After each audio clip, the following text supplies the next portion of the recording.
Cette semaine, c'est une semaine qui nous demande beaucoup de courage. On a Mars qui va rentrer dans le signe de la balance, son signe de détriment, qui vient également activer toutes les planètes transsaturniennes, ce qui nous donne un aperçu de ce qu'on va vivre principalement en 2026, mais aussi les années à venir.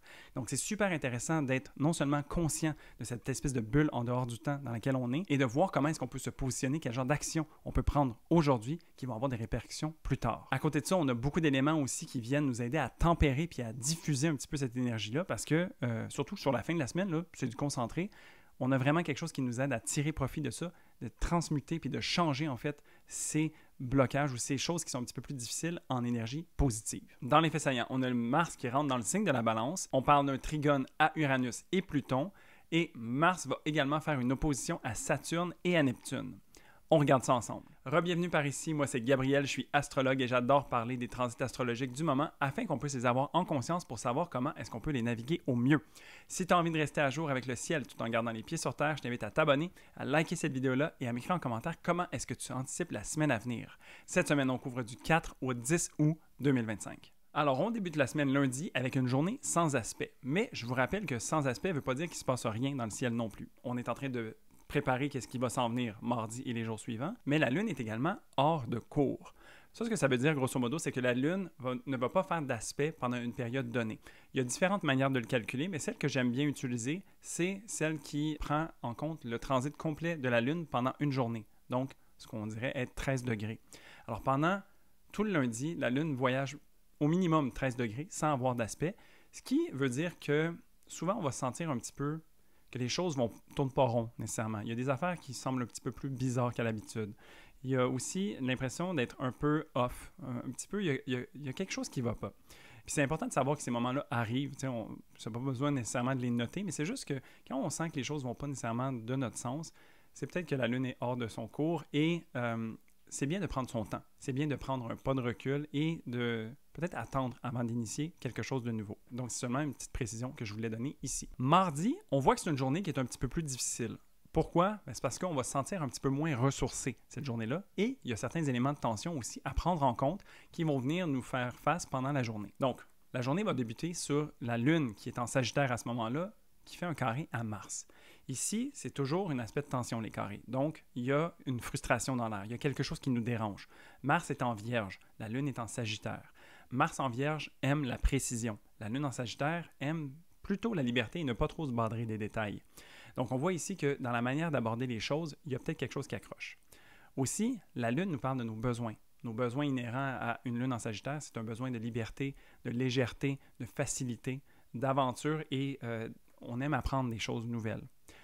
Mars en Vierge aime opérer de façon précise, aime être à l'avant des choses, aime être dans le concret, aime que les choses soient efficaces d'une certaine façon. Donc, on voit qu'ici, il y a également quelque chose qui vient accrocher. La manière que j'aurais de régler cette tension-là, c'est de voir et de reconnaître les rêves ou les besoins qui sont inhérents à nous-mêmes en ce moment-là et de poser les actions les plus concrètes possibles par rapport à elles. Donc oui, c'est bien de rêver, mais c'est aussi bien d'essayer de les mettre de manière concrète dans notre monde matériel. Donc c'est de trouver un juste milieu entre les deux. C'est pas nécessairement d'aller dans tout un, tout l'autre, ce qui pourrait être la tendance habituelle face à un carré, mais c'est vraiment de voir comment est-ce qu'on peut mettre son côté cartésien au service de son côté plus rêveur. Puis dans cette mentalité-là, je pense qu'on peut trouver quelque chose d'intéressant. La Lune, ensuite, elle va transiter dans le signe du Capricorne, son signe de chute. Donc, c'est ici qu'on se sent un petit peu dépourvu. On manque de ressources. La Lune en Capricorne, elle est une Lune beaucoup plus sévère, beaucoup plus objective, détachée de ses émotions. Donc, on quitte la sphère rêveuse du Sagittaire pour aller dans quelque chose de beaucoup plus concret, encore là. Quand la Lune est dans le signe du Capricorne, immédiatement, elle va faire un carré à Saturne et à Neptune, qui sont les deux en rétrogradation. Ce n'est pas nécessairement l'aspect le plus facile, parce que Lune, carré, Saturne, on sent qu'on est bloqué. Il y a quelque chose qui vient nous déchirer l'intérieur, on frappe un mur. Et puis, avec toutes les frustrations qui ont peut-être été cultivées avec la Lune en Sagittaire qui faisait un carré à Mars, bien ici, c'est comme si on avait eu raison, en fait, de vivre ces frustrations-là parce que la réalité nous rattrape. Donc, je pense que vraiment, en ce mardi, c'est de rester le plus terre-à-terre possible sans pour autant se fermer à un éventail de possibilités. Donc, c'est de trouver un chemin qui est le plus concret possible pour naviguer des choses qui sont un petit peu moins tangibles. Le carré à Neptune donne aussi l'effet d'être un petit peu en déroute parce que c'est comme si on était bloqué de son intuition. Donc, vraiment, ici, j'ai l'impression qu'on se réveille d'un rêve et puis, c'est frustrant parce qu'on ne se rappelle pas du rêve, puis en même temps, on a une émotion vraiment négative qui peut ressortir de ça, puis on se sent juste pas bien. T'sais. Donc mardi, je pense que c'est une journée qui nous demande de prendre les choses le plus cool possible, puis de se rappeler que ce genre d'événement-là, ça passe. Mercredi, c'est une journée qui est également un peu plus penchée sur le négatif, mais pas pour autant qu'il y a des belles opportunités à prendre. C'est négatif dans le sens qu'il y a une opposition dans le ciel. L'opposition ici, par contre, elle est face aux deux bénéfiques du ciel, qui sont quand même dans des signes pas mal puissants pour eux. Alors, on a une lune qui est un peu dépourvue de ressources, mais qui est responsable de Vénus et de Jupiter, qui sont les deux chez elle en cancer. En plus, Jupiter est en exaltation dans le signe du cancer, donc lui, il est débordant d'énergie. Alors ici, l'opposition nous demande toujours de trouver un équilibre ou de prendre un peu de perspective par rapport à ce qu'on vit. La Lune ici est détachée de ses émotions, de son intuition. Elle est détachée de ses circonstances aussi peut-être. Et elle a un regard beaucoup plus sévère, objectif et froid face à ce qui est. On parle aussi de responsabilité puis de discipline. Vénus et Jupiter, c'est deux planètes qui aiment avoir du plaisir. Elles sont dans des signes qui les empuissance, qui leur donnent beaucoup de ressources. Donc ici, l'opposition doit se faire entre ce qui doit être fait et ce qu'on a envie de faire, et de trouver un juste milieu entre les deux. Donc, ce n'est pas de tomber uniquement dans le devoir, mais ce n'est pas non plus de se fermer les yeux à ça et d'aller dans la fête uniquement. C'est de voir comment est-ce qu'on peut amener un peu de joie à travers un travail qui n'est peut-être pas nécessairement le plus glorieux. Ou c'est d'amener un peu de sérieux dans ce qui nous fait plaisir. C'est sûr que les deux peuvent sembler aller à contresens, mais les oppositions nous amènent aussi à avoir le même objectif, mais d'y aller de deux façons différentes. Alors ici, ça serait de trouver à l'intérieur de soi qu'est-ce qui a besoin d'être harmonisé d'une certaine façon. C'est à propos de quoi? Nos besoins nous parlent de quoi? Et nos désirs, qu'est-ce qui nous empuissance? Qu'est-ce que ça représente? Et comment est-ce qu'on peut trouver un pont d'entente? C'est vraiment ça ici la question qui est posée. Ensuite, on a Mars qui rentre en balance, son signe de détriment ou d'inversion que j'aime appeler. Parce que Mars est en domicile dans le signe du Bélier, qui est juste en face de la Balance. Alors, on a un Mars ici qui est très frontal, qui nous parle d'assurance, qui nous parle d'aplomb, de conviction, d'affirmer sa position, de colère, de puissance, qui se voit œuvrer maintenant dans le signe de la Balance, qui recherche la paix, l'harmonie, la cohésion. Donc, on a ici un Mars qui, certes, garde son attitude guerrière, mais est beaucoup plus médiateur dans son approche. Beaucoup plus dans un désir d'harmonie ou dans un désir de faire la chose qui doit être faite. Mais dans le sens que faire la bonne chose. Parce que la Balance a souvent tendance à sonder son environnement pour savoir c'est quoi le pouls général autour d'elle pour pouvoir prendre une décision face à ce qu'elle ressent. Ici, on a un Mars qui a envie d'agir pour lui-même, mais qui se voit être demandé d'avoir l'avis de tout le monde pour prendre une décision. Lorsqu'une planète est dans son signe d'inversion, c'est là qu'on voit qu'il y a un paradoxe inhérent à cette composition-là. Et c'est de voir comment est-ce qu'on peut se permettre de baigner dans cette énergie-là, d'accepter qu'on a besoin peut-être d'aller plus vers l'autre pour savoir qu'est-ce qu'on a envie de nous et de ne pas non plus s'oublier au profit des autres. Donc, à l'intérieur d'une seule planète dans un signe, on a un équilibre qui a besoin d'être allé chercher. Mais il ne faut pas non plus oublier la nature guerrière et fonceuse de Mars qui a envie d'agir et d'avancer. Donc, ce n'est pas mon placement favori et on va voir dans les prochains jours qu'il y a quand même des aspects importants à venir prendre en compte, mais gardons ça en tête qu'on sent qu'on a peut-être moins d'aplomb qu'à l'habitude et qu'on a peut-être besoin de s'y prendre différemment pour faire les mêmes actions qu'on ferait d'ordre général. Jeudi, c'est une journée qui est intéressante, mais qui arrive toute sur la fin. Même pour les gens qui sont en Europe, ça se passe pratiquement dans la nuit de jeudi à vendredi. Alors, toute la journée, la Lune, on pourrait dire qu'elle est hors de cours, donc il n'y a pas vraiment d'aspect. Ce qui, je le rappelle, veut juste dire qu'on sent qu'il y a quelque chose qui est peut-être un petit peu décalé et on a juste besoin de prendre ça cool. Donc jeudi, on prend ça cool de base. Ensuite, on a la Lune qui va rentrer dans le signe du Verseau. Une Lune qui, elle, au lieu d'être en détriment dans le signe du Capricorne, va venir chercher à repousser les limites.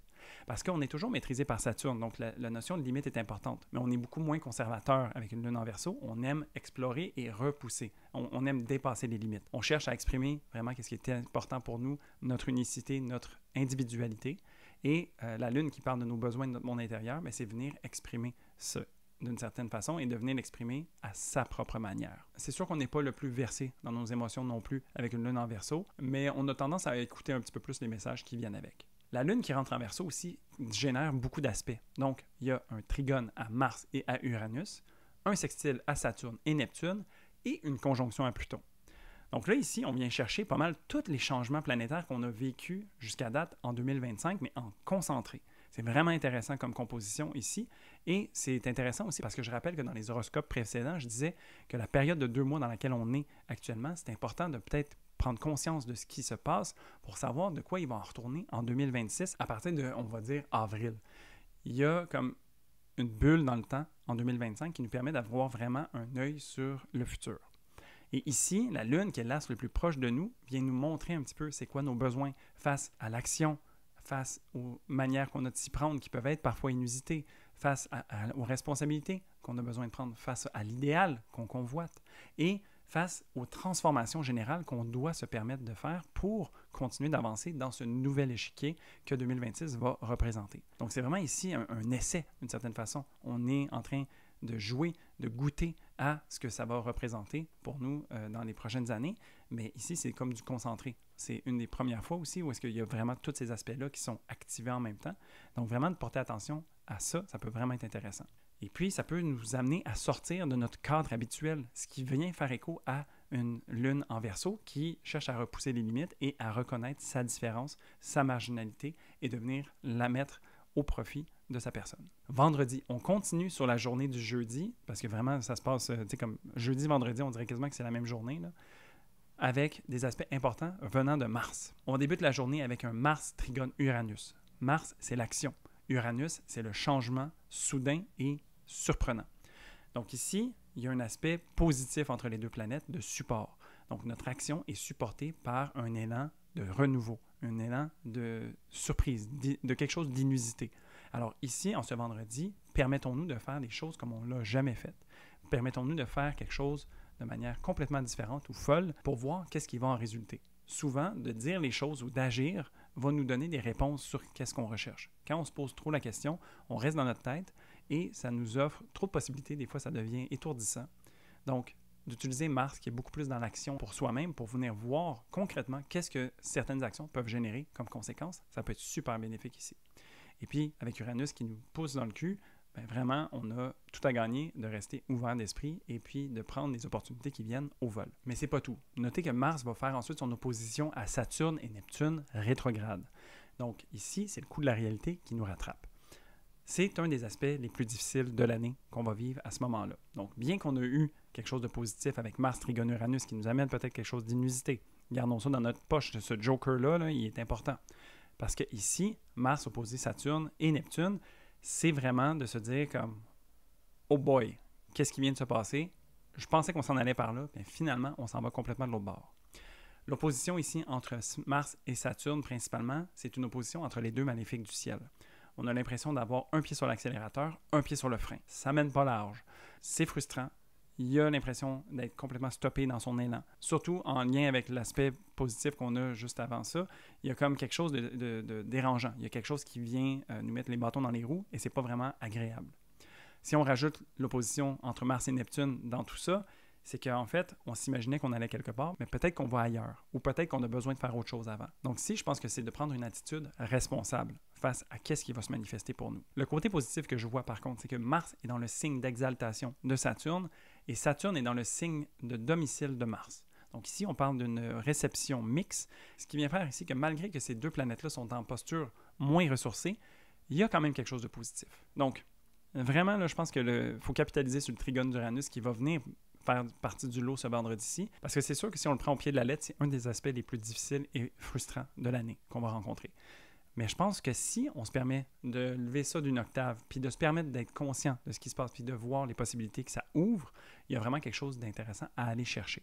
C'est sûr qu'on peut se sentir un peu désillusionné, puis on ne sait pas trop où est-ce que ça va nous mener, mais comme je disais pour le jeudi, on est en train de goûter à cette nouveauté. C'est du concentré en 2025 parce que ça ne va pas durer.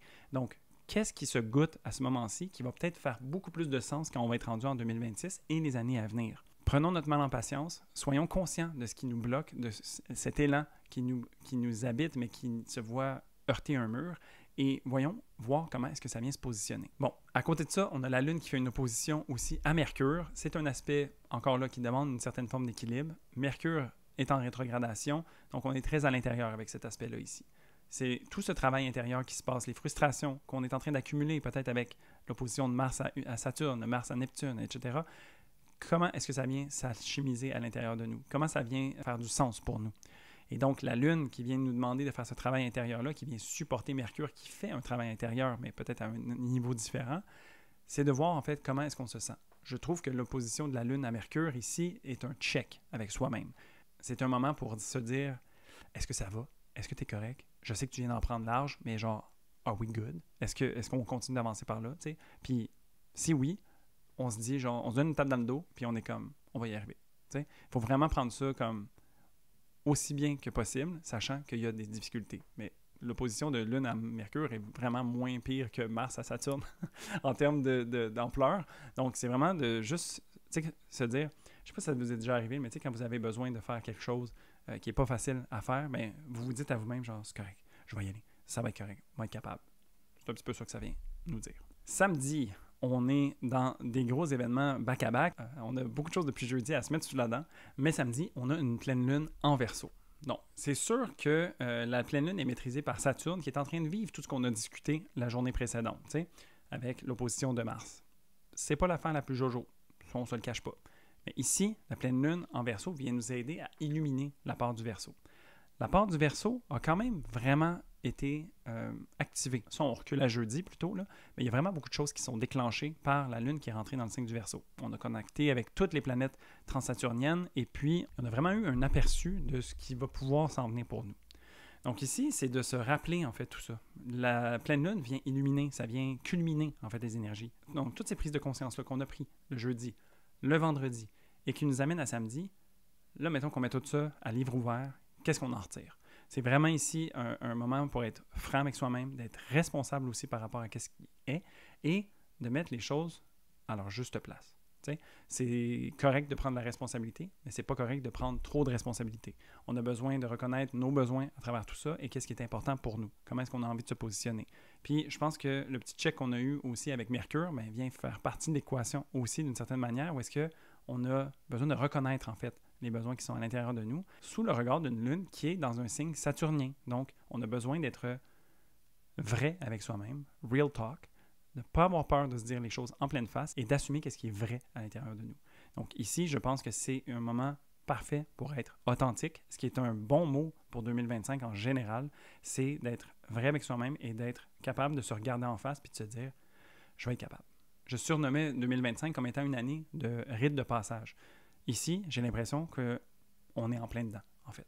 C'est peut-être une fois où est-ce qu'on va pogner une débarque, peut-être où est-ce qu'on va avoir un éclair de génie, mais il y a comme un point marquant, j'ai l'impression, qui va se faire ressentir, qui va faire qu'on va savoir dans quoi est-ce qu'on est embarqué et comment est-ce qu'on va devoir se positionner pour la suite des choses. Et on termine la semaine dimanche avec la Lune qui rentre en Poisson et qui va faire mon aspect favori, un beau carré à Uranus. C'est pas vrai. La Lune en Poisson, elle va nous aider à venir reconnecter avec nos émotions. Ce que j'aime du signe du Poisson pour la Lune, ou de tous les autres signes en général, mais c'est plus prenant avec la Lune, c'est qu'on vient de passer à travers 60 degrés du zodiaque maîtrisé par Saturne, en l'occurrence Capricorne et Verseau. On est moins porté vers nos émotions à ce moment-là. Et lorsqu'on rentre dans les eaux des poissons, on vient reconnecter à ça. On reconnecte à plus grand que soi. C'est comme si on avait besoin d'être dépourvu d'une certaine connexion à soi-même ou être plus éloigné de nos émotions pour vraiment replonger dedans par la suite. Donc, il y a comme quelque chose de très, très intéressant et très bénévolent qui va venir se faire ressentir ici.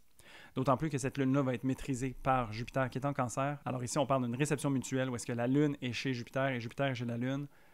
C'est cool. Ça commence à être vraiment intéressant. Donc, c'est sûr que le carré d'Uranus qui vient dans ce lot-là, c'est pas l'affaire qui est la plus intéressante parce que c'est des surprises, c'est des inconforts, c'est quelque chose qu'on n'attendait pas, qui vient nous tirer l'herbe sur le pied, qui vient nous tirer le tapis dans dessous des pieds. C'est quelque chose d'inattendu, mais la Lune ici est le fun. C'est vraiment juste un carré d'Uranus, ça arrive, après ça, ça passe. Puis profitons du fait que la Lune, elle a 30 degrés à naviguer dans le signe des Poissons et elle est chapeautée par un Jupiter exalté en Cancer. Je veux dire, on est vraiment dans du solide ici. Mars, sinon, termine la semaine vraiment avec un trigone à Pluton. C'est un aspect vraiment intéressant parce que Mars, qui est dans un signe d'air, vient recevoir les aspects positifs de toutes les planètes transsaturniennes, en fait, successivement. Ici, on parle donc du trigone, un aspect supportant avec Pluton, qui vient nous amener une vivacité, une force, une capacité incroyable.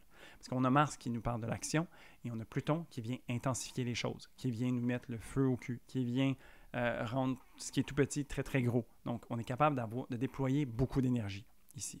Pluton est rétrograde, donc c'est sûr que ce n'est pas l'énergie à tout casser. Mais malgré tout, Mars trigone Pluton, on a de la drive, on est capable, on a quelque chose à accomplir et on a le vent dans les voiles. On a cette énergie qui nous déborde, on a un second souffle qui vient à travers ça. Et à travers toutes les 3 dernières journées qu'on aura vécues, du jeudi au samedi, il y a beaucoup de choses qui ont été mises de l'avant, surtout du point de vue de Mars. Et Pluton, c'est une planète qui vient aussi transformer les choses, qui vient régénérer. Donc, j'ai l'impression que Mars, qui en a vu peut-être une puis une autre depuis quelques jours, vient comprendre en fait de quoi il en retournait, pourquoi est-ce qu'il a vécu tout ça et pourquoi est-ce qu'il est face à tel genre de défi. Parce qu'une phrase que j'aime beaucoup parler avec les aspects de Pluton, c'est que Pluton nous amène toujours des défis à la hauteur de qui on est. Donc là, en aspect positif, ça vient nous supporter dans cette constatation des défis ou des blocages qu'on aura peut-être ressentis les jours précédents et ça vient nous aider à les transmuter, à faire de l'énergie avec ces problématiques-là qu'on aura peut-être vécues. Et donc voilà, ça fait le tour de la semaine. La semaine prochaine, on a du bonbon. On a vraiment beaucoup de choses super intéressantes. On a Mercure qui devient direct, Saturne qui fait un sextile à Uranus, Vénus qui fait sa conjonction à Jupiter. Ça, sérieusement, c'est un de mes aspects préférés de l'année. Fait autant on a eu un des pires aspects cette semaine, la semaine prochaine, on a vraiment du bon. Le mois d'août est un petit peu blanc et noir. Hein? Il est un petit peu yo-yo dans sa tonalité. Et on termine avec un Mercure sextile Mars. Donc vraiment, juste des aspects positifs. Si tu as aimé cet horoscope, n'hésite pas à y mettre un pouce, à m'écrire en commentaire comment est-ce que tu anticipes la semaine maintenant que tu sais de quoi il en retourne. Si tu as envie de travailler avec moi, j'ai activé mon calendrier, donc vous pouvez aller voir dans la description, il y a le lien pour venir prendre rendez-vous avec moi. J'ai pas beaucoup de disponibilité, mais ça va venir très rapidement. Donc, si vous avez envie qu'on travaille ensemble, laissez-moi savoir à travers cette plateforme-là. Et moi, sinon, je vous dis à la semaine prochaine dans une nouvelle vidéo.